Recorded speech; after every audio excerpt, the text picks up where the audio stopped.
Ngayon ay tapos na tayo sa ating formal na diskusyon, ay tutungo na tayo sa ating pangkatang gawain. Ang tawag ko dito ay plano mo, hakbang mo, at gawin natin.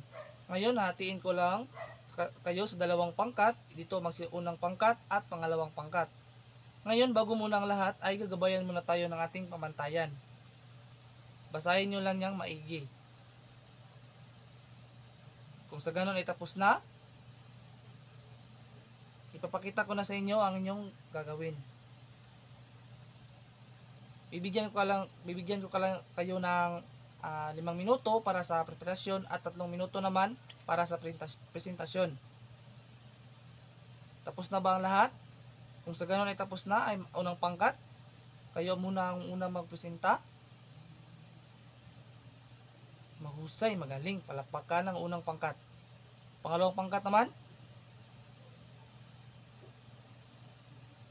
mahusay, magaling.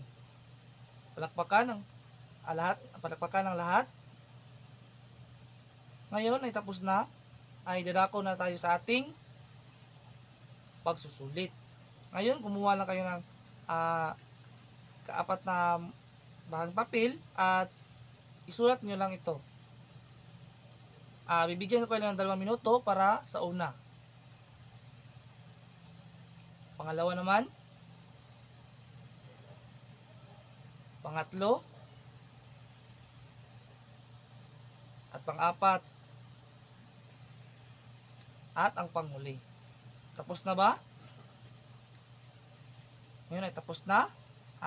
Bago muna ang lahat ay kumuha muna kayo ng inyong mga kwaderno at isulat ang takdang aralin. Kung sa ganun ay tapos na ba? Maaari na magsitayo ang lahat. Paalam na po.